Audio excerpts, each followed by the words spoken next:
Sebenarnya buat apa sih kita belajar? Halo, aku Amel. Assalamualaikum.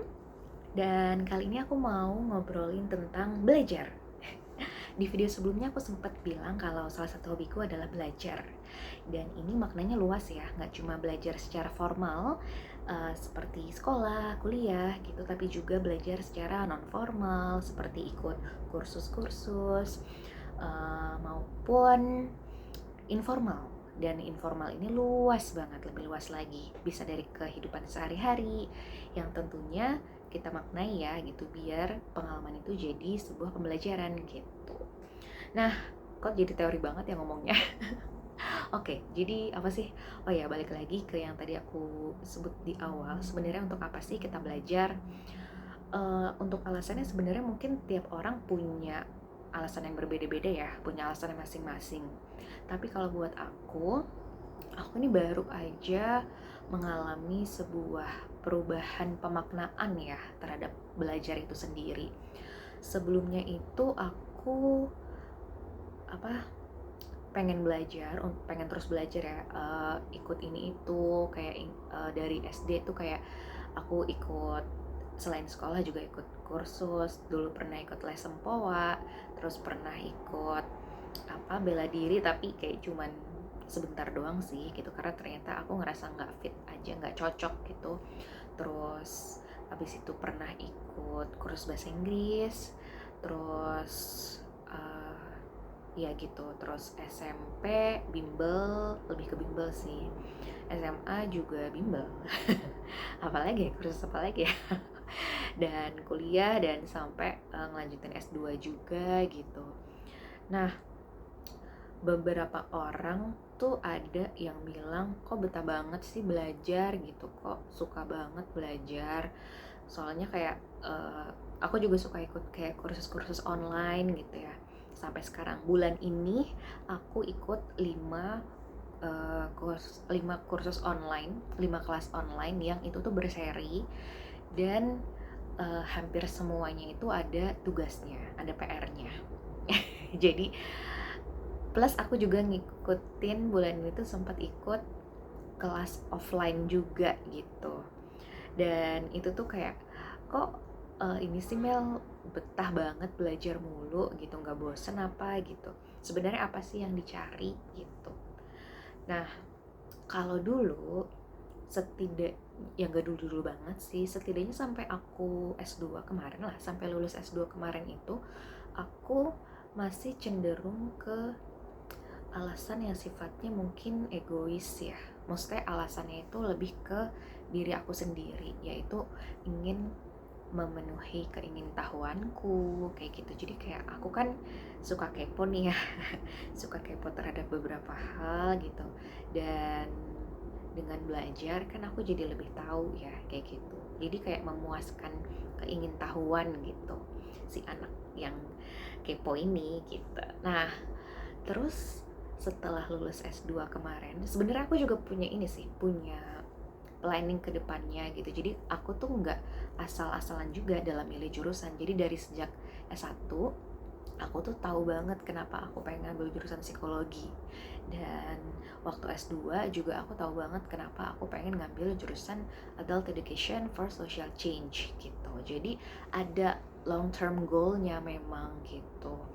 Dan itu apa ya, planning tersebut, jadi rencana jangka panjang itu tuh udah aku mulai pikirkan dari SMA gitu. Jadi dari SMA kelas 2 aneh ya, kelas 2 itu udah mulai tuh mikir apa ya, uh, jurusan yang mau aku ambil gitu. Nah, tapi aku pernah ikut salah satu apa ya, kayak kelas, jadi salah satu seniorku, alumni SMA aku tuh pernah uh, ada acara gitu deh, jadi pembicara di sekolahku waktu SMA. Ini aku ingat banget. Dan salah satu yang beliau sampaikan saat itu, dan sampai sekarang masih aku ingat, adalah kayak berpikirlah dari akhir, kurang lebih kayak gitu ya. Aku lupa kata-katanya, tapi kayak intinya adalah kalau menentukan tujuan itu langsung jangka panjang yang jauh banget, yang dari akhirnya. Jadi dari titik akhirnya itu baru ditarik ke masa sekarang gitu. Jadi dari tujuan akhirnya apa, lalu ditarik ke masa sekarang, dan itu dibuat kayak step-stepnya, langkah-langkahnya untuk menuju titik tersebut gitu. Jadi kayak ditarik mundur. Nah, saat itu udah sempet terfikirkan gitu. Jadi aku udah mulai memikirkan apa ya sebenarnya tujuan akhir apa yang aku pengen capai gitu. Sebenarnya bahasan tentang tujuan akhir ini juga bisa jadi bahasan tersendiri. Mungkin di video selanjutnya aku akan bahas itu. Terus ya udah, akhirnya aku mulai merumuskan lah, aku pengen kehidupan seperti apa sih gitu. Jadi aku membayangkan ketika aku usia 60, 50, 40, itu tuh kayak aku tuh pengen kayak apa gitu. Nah, setelah aku membayangkan jadi kehidupan seperti apa yang ingin aku miliki gitu, dan apa yang aku lakukan, itu mulai aku tarik mundur sampai ke kuliah. Berarti jurusan apa ya yang sekiranya relevan gitu. Sebenarnya saat itu kelas 2 SMA itu masih ada beberapa opsi gitu ya. Jadi sempet pengen ngambil teknik kimia gitu ya, karena saat itu aku suka kimia. Padahal katanya banyakan fisika ya, gak tau lah. Jadi saat itu tuh aku cukup suka pelajaran kimia. Terus aku pengen ngambil teknik kimia gitu, bukan kimia murni. Terus tapi itu sebenarnya juga nggak terlalu relevan sama long term goal aku kan ya itu. Terus aku juga pengen ngambil psikologi, pengen ngambil dua itu sih, terutama dua pilihan itu yang lumayan sering. Nah, tapi kemudian SMA kelas 2 itu juga aku sempat di titik jenuh banget sama pelajaran kimia gitu. Jadi awalnya aku suka, tapi kok lama-lama ya ketika aku coba pelajarin, aku malah keblinger sendiri gitu, kayak bener-bener udah sampai nggak kuat banget. Jadi tuh jenuhnya itu bukan sekedar bosan ya, tapi kayak udah di titik jenuh yang sampai benar-benar udah overwhelmed. Sampai ketika aku lihat buku kimia itu, aku tuh ada reaksi aku secara fisik ya. Jadi perut aku tuh sampai mual gitu. Aku nggak tahu kenapa, tapi setiap kali lihat buku kimia, buku kimia covernya doang, itu tuh perutku jadi mual gitu. Jadi kayak ada reaksi fisiknya juga. Nah, saat itu aku mulai kenapa ya kayak gitu. Terus ya udah, tapi ya udahlah, jadi udah nggak terlalu suka kimia. Udah nggak suka kimia bahkan gitu. Terus akhirnya berat di psikologi ini gitu.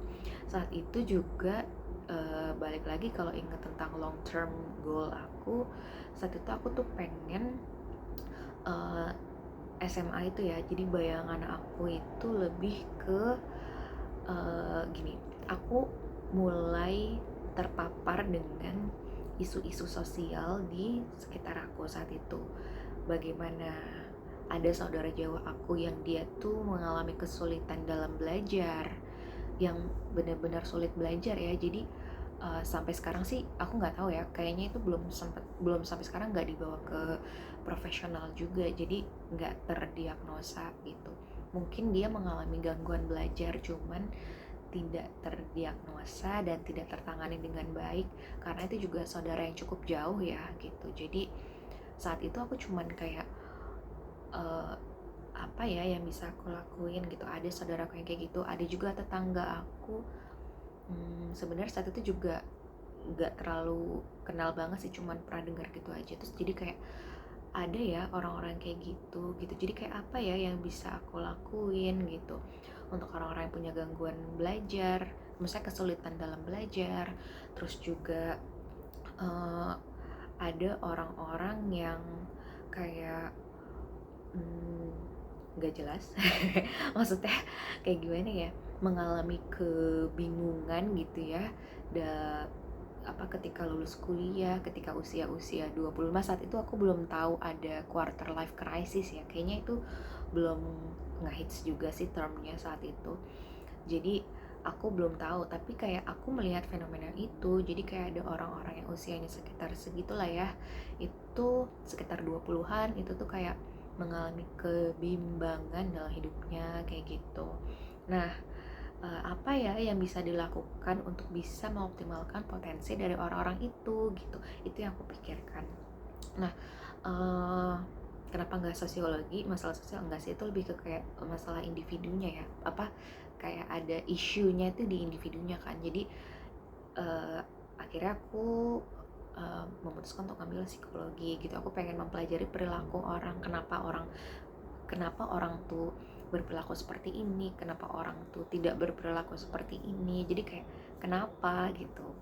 Aku pengen tahu perilakunya dan apa ya yang bisa dilakukan, untuk bisa mengoptimalkan potensi dari orang-orang itu gitu, dan mengovercome kelemahannya gitu. Nah, terus habis itu SMA akhirnya milih S1 psikologi kan. Nah, terus peminatannya juga, jadi pas angkatan aku tuh masih ada peminatan gitu. Aku ngambilnya peminatan pendidikan dan perkembangan gitu. Jadi emang masih relevan lah ya dengan uh, apa ya, maksud aku ketika memilih jurusan itu gitu. Dan ketika itu juga aku bikin ada tugas dari kuliah, dari salah satu mata kuliah itu bikin rencana karir gitu ya. Jadi uh, apa ya, sampai berapa tahun ke depan, sampai puluhan tahun ke depan. Jadi kayak rencana karir, jadi karir apa yang mau dibangun dan apa aja langkah-langkahnya itu tuh udah mulai dibuat, udah mulai direncanakan saat itu, dan cukup detail aku bikin itu gitu. Nah, singkat cerita, pas lulus aku mulai dong mau merealisasikan planning karir plan yang udah aku bikin gitu ya. Dan awalnya alhamdulillah sesuai gitu. Jadi aku waktu itu merencanakan untuk ngajar dulu gitu ya. Aku pengen ngajar di sekolah gitu. Aku pengen belajar bagaimana suasana di institusi pendidikan gitu. Nah, ketika itu mulailah ternyata ya aku jadi itu udah lulus kuliah, udah masuk dunia kerja kan. Itu pekerjaan pertama aku gitu. Dan di situ aku mulai menghadapi realita kehidupan. Di apa, aku rencana aku tuh sebenarnya ngajar tuh 2 tahun.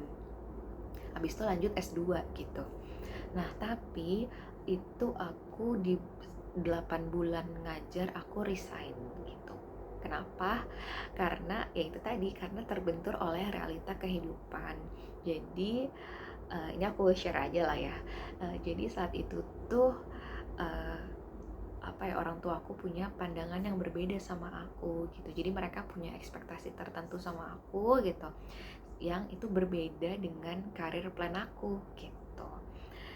Aku cukup kaget saat itu karena biasanya ya selama ini tuh kayak dari apa ya, dari sekolah kayaknya ya, mereka tuh nggak terlalu banyak intervensi atas keputusan-keputusan aku gitu. Jadi uh, apa ya, aku tuh alhamdulillahnya mereka tuh memberikan aku kesempatan untuk memutuskan, memilih gitu ya, memutuskan pilihan atas berbagai hal di hidup aku, kayak mau sekolah di mana, kayak gitu-gitunya tuh mereka ngasih suggestion sih misalnya gitu, tapi nggak yang memaksakan gitu. Jadi aku sudah terbiasa dengan itu kan, aku terbiasa untuk mengambil keputusan untuk diriku sendiri.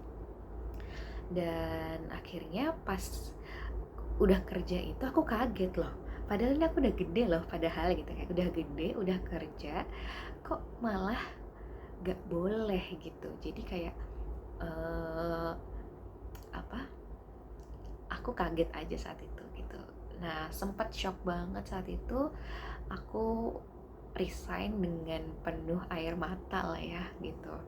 Terus akhirnya diterima kerja selanjutnya itu di lembaga non profit gitu, karena memang aku juga selain suka dengan dunia pendidikan, aku juga suka itu tadi kan, suka apa tertarik dengan isu-isu sosial gitu. Nah, melihat ada lowongan di lembaga non profit gitu, saat itu sih posisinya sebagai junior researcher ya gitu. Jadi walaupun lembaga non profit itu basisnya itu lebih ke ekonomi Islam, dan aku nggak punya background sama sekali. Aku SMA-nya IPA, terus kuliahnya psikologi, nggak belajar ekonomi gitu, apalagi ekonomi Islam.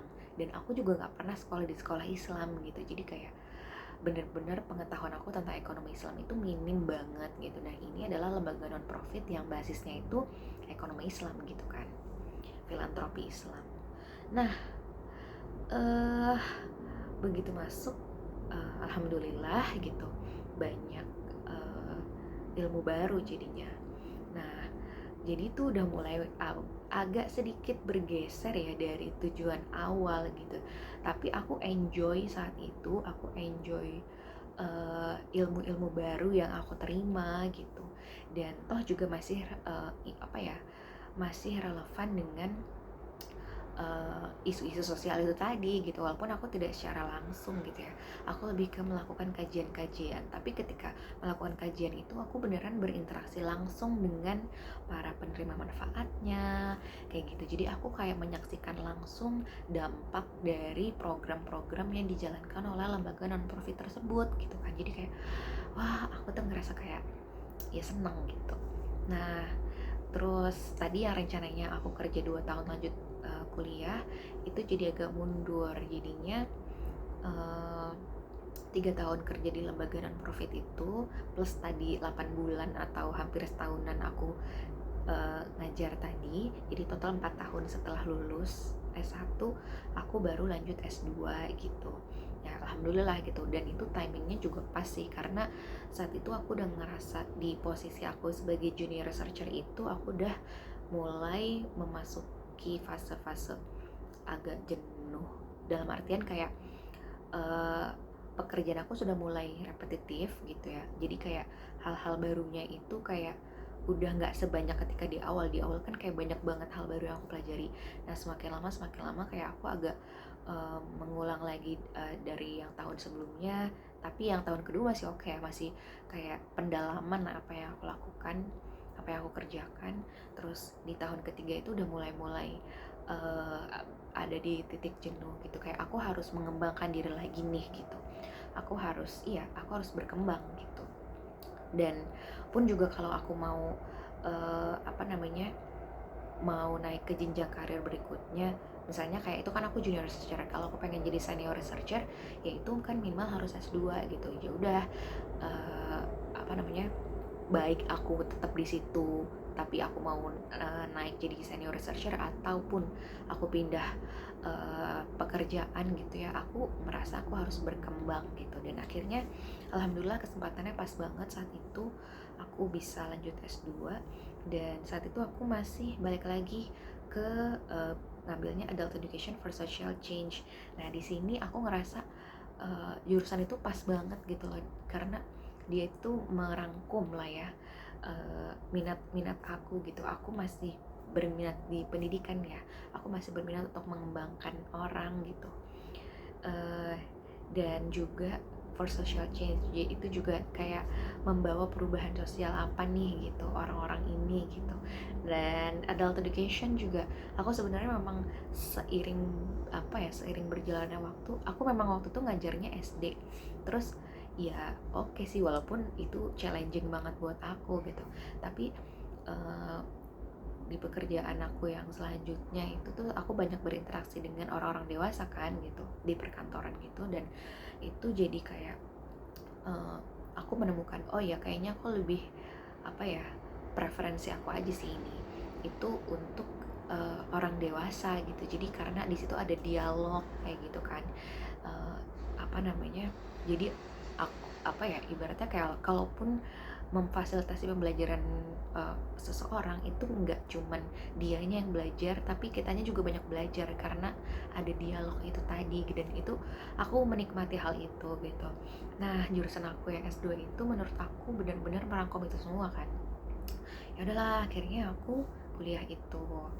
Nah, Setelah lulus S2, aku kembali kerja di lembaga non profit yang sama gitu, tapi di posisi yang berbeda. 3 bulan aku sebenarnya masih di bagian riset, tapi lebih ke research fellow. Nah terus abis itu aku ditawari untuk di bagian yang berbeda gitu, yaitu di bagian fundraising gitu.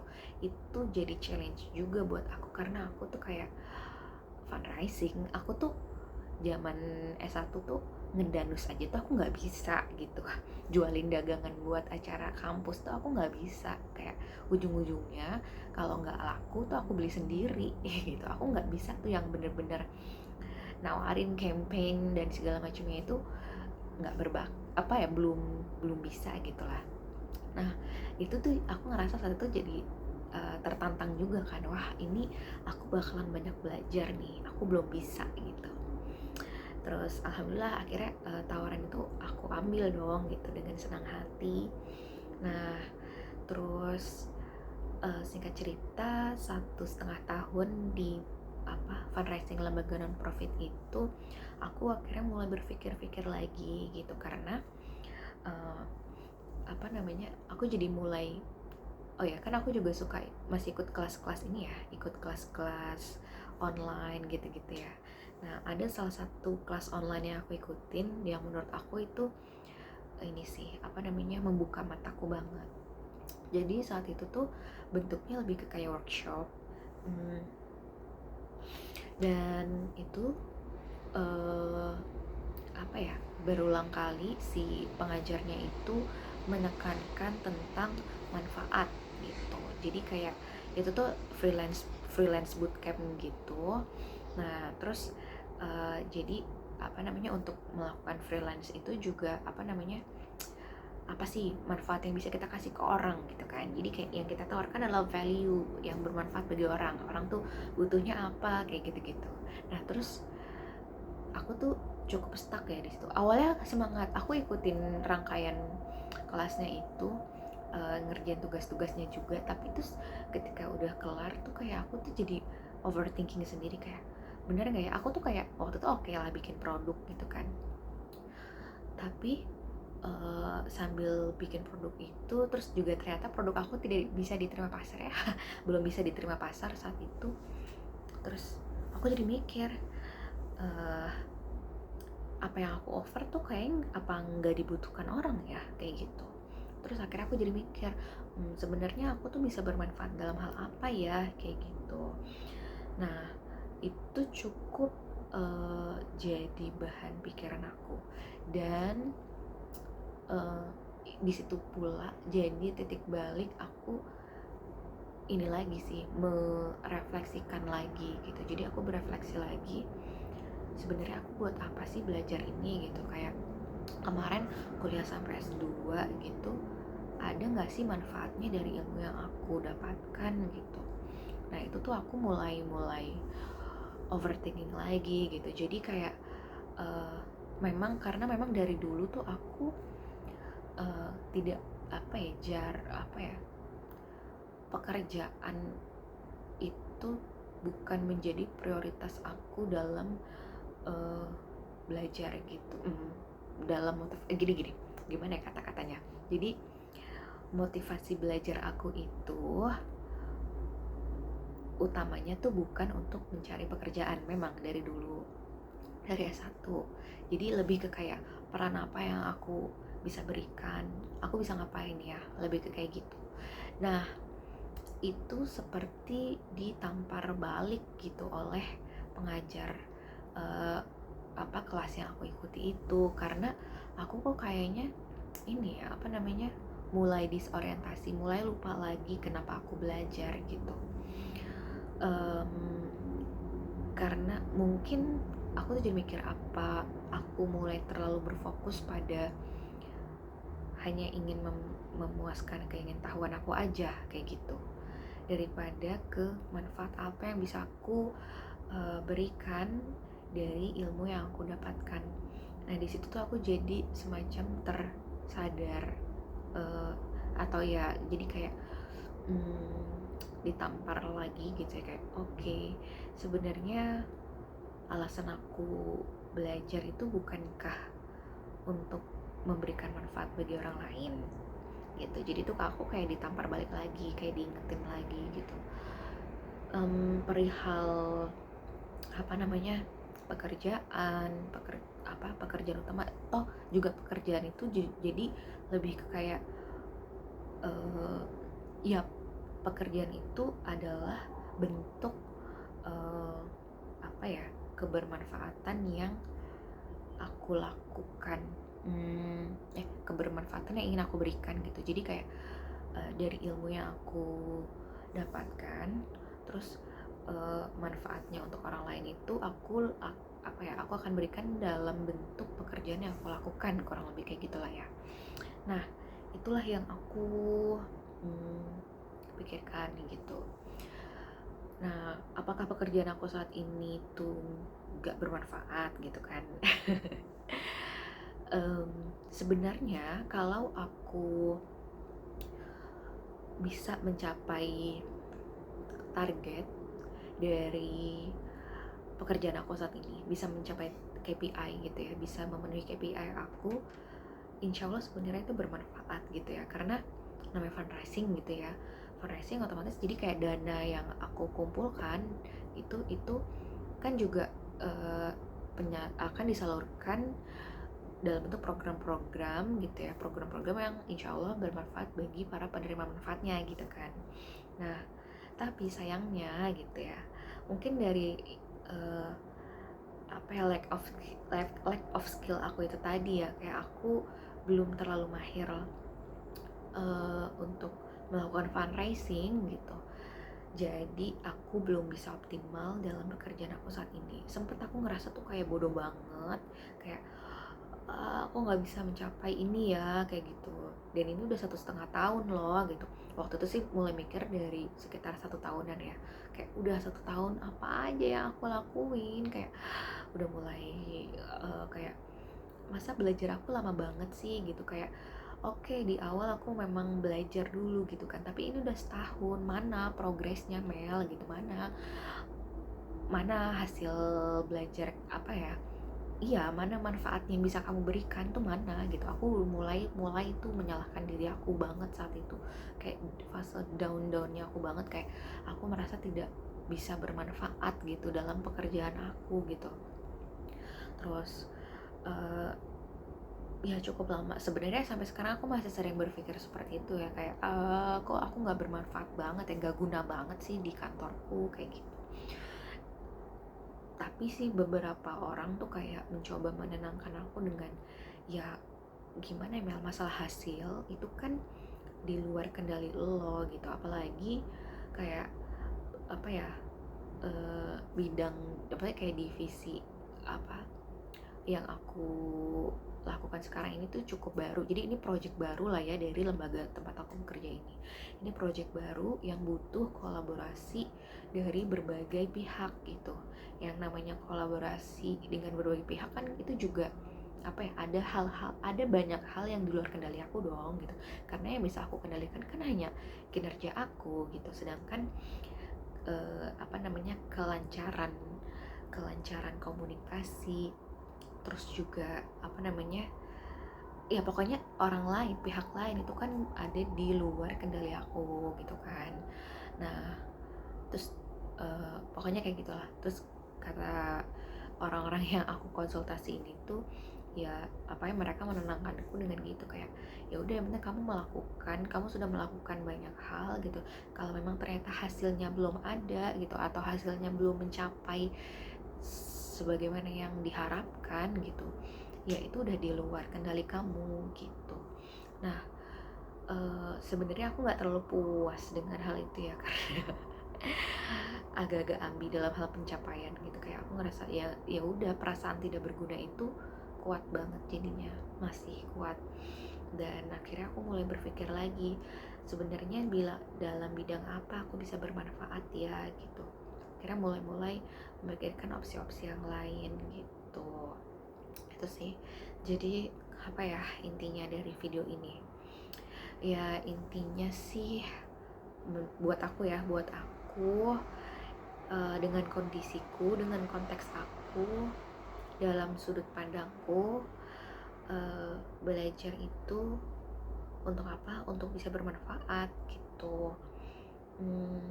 Ya karena yang bisa menolong kita nanti kan adalah ilmu yang bermanfaat ya gitu, bukan cuma sekadar titel yang tinggi gitu ya, atau pekerjaan mentereng, jabatan mentereng karena karena ya gitu, bukan ya, pekerjaan itu bukan dari pekerjaan jabatan mentereng, tapi kayak itu adalah bentuk apa ya, kebermanfaatan yang kita berikan gitu dari ilmu yang kita dapatkan gitu kan.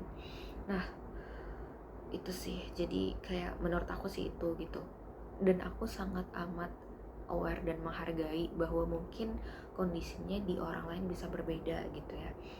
Aku juga sangat menghargai kalau ada orang bahkan kayak teman-temanku sendiri juga banyak yang mereka belajar atau lanjut kuliah kayak gitu untuk bisa mendapatkan pekerjaan yang lebih baik, untuk bisa apa ya, dari segi salary misalnya gitu untuk bisa memperbaiki taraf hidup keluarganya kayak gitu.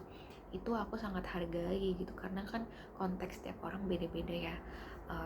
Mungkin apa ya, keluarga aku salah satu privilege utama buat aku nih ya, aku apa ya, yang aku akui gitu, uh, aku tidak dituntut untuk apa namanya, memberi berkontribusi secara finansial dengan cukup tinggi gitu ya di keluarga aku. Jadi apa namanya, itu adalah salah satu privilege besar sih gitu, walaupun kami bukan dari keluarga yang berada banget gitu, tapi cukuplah gitu, masih cukup untuk hidup sehari-hari. Dan orang tuaku juga tidak menuntut aku apa-apa soal finansial gitu ya. Sesekali ada sih kayak ekspektasi tertentu, tapi itu bukan berupa tuntutan yang memaksa gitu. Ya itu sih gitu. Jadi kalau menurut aku sih itu untuk apa belajar. Kalau kamu punya pengalaman dan punya persepsi yang berbeda, boleh banget loh untuk sharing di kolom komentar gitu. Dadah, assalamualaikum.